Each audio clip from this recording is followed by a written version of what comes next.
अस्सलाम वालेकुम dear students, आप देख रहे हैं सैयद अली एकेडमी। और आज की इस वीडियो के अंदर हमारा जो टॉपिक है जिसको हम डिस्कस करने वाले हैं वो है movement mechanism of सीलिया and flagella. कि सीलिया और फ्लैजिला किस तरह से काम करती हैं, सीलिया और फ्लैजिला की मूवमेंट किस तरह से होती है। तो पहले हमने पिछली वीडियो के अंदर जिक्र कर लिया था कि सीलिया और फ्लैजिला क्या है, उनका स्ट्रक्चर क्या है। तो मेम्ब्रेन से निकले हुए ये स्ट्रक्चर्स हैं, प्लाज्मा मेम्ब्रेन यानी कि सेल मेम्ब्रेन से निकले हुए स्ट्रक्चर्स, और जिनका काम होता है मूवमेंट करवाना।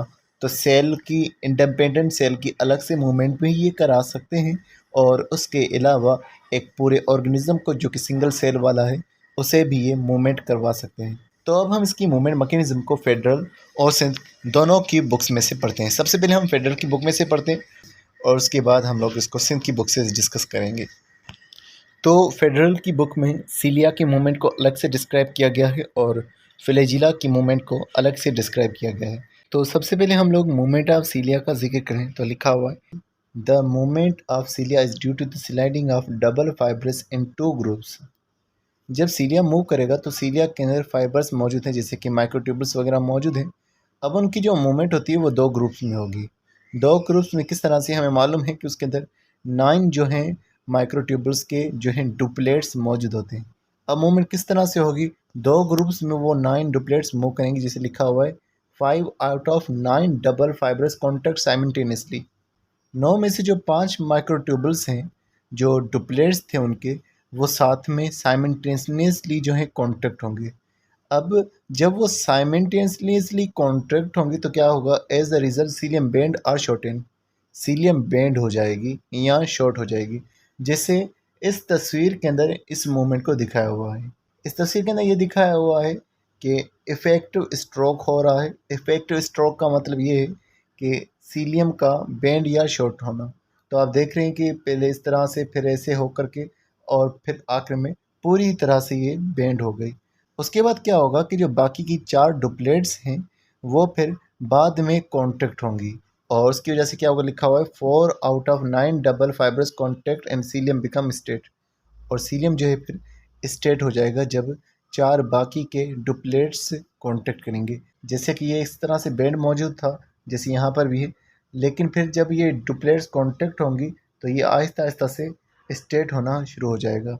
इसे हम कहेंगे रिकवरी स्ट्रोक। तो ये एक तरह की मूवमेंट है जो कि हमें सीलिया में दिखाई दे रही है।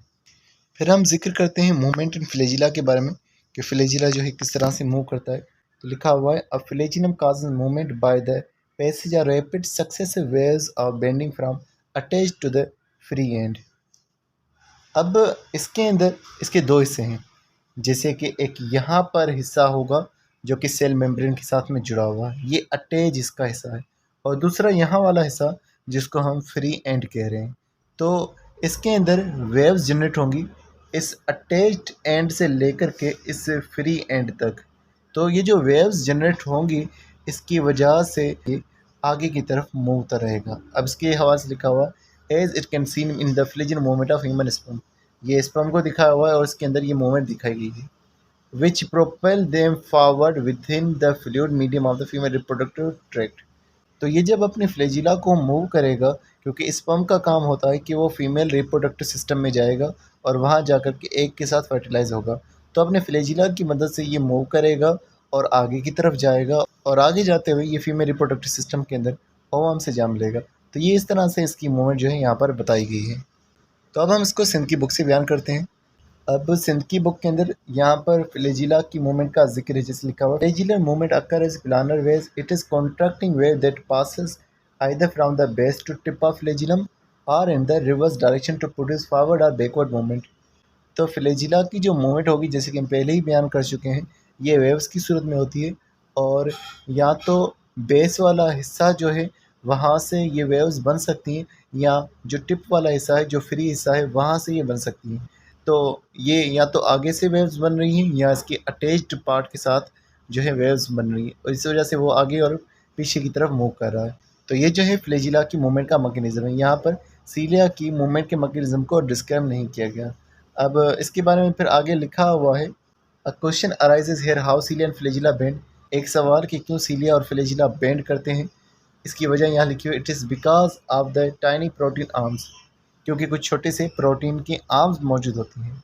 अब ये टाइनी प्रोटीन की आर्म्स कहाँ से प्रोड्यूस होती हैं, तो इसके बाद लिखा हुआ है these arms project out from each pair of the microtubule in the outer rings. जो आउटर रिंग है, जैसे कि आप यहाँ पर इसके अंदर ये रिंग्स देख सकते हैं, ये डुप्लेट्स देख सकते हैं। अब इन डुप्लेट्स में से आप देखेंगे आपको येलो कलर से एक आर्म नज़र आ रही है। ये आर्म इधर से निकल रही है, लेकिन ये दूसरे के साथ में भी अटैच रहेगी। तो ये जिनको हम डेनिन आर्म्स कह रहे हैं, इनकी वजह से मूवमेंट हो रही होती है। अब इसके बारे में लिखा हुआ है these arms attach to neighbouring pair of microtubules and flex.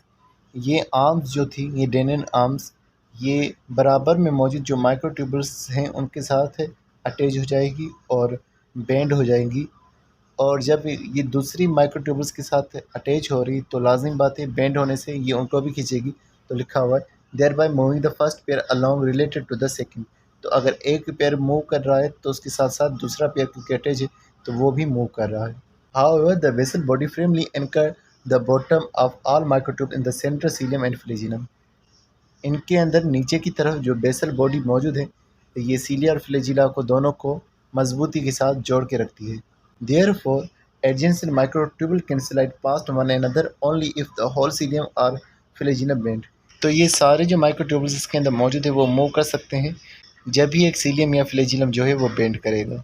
तो डियर स्टूडेंट्स, आज की वीडियो बस इतना था। नेक्स्ट वीडियो के हम चलो नेक्स्ट टॉपिक को जिक्र करेंगे। तो मिलते हैं नेक्स्ट वीडियो में, तब तक आप बहुत सारा ख्याल रखिएगा। अस्सलाम वालेकुम।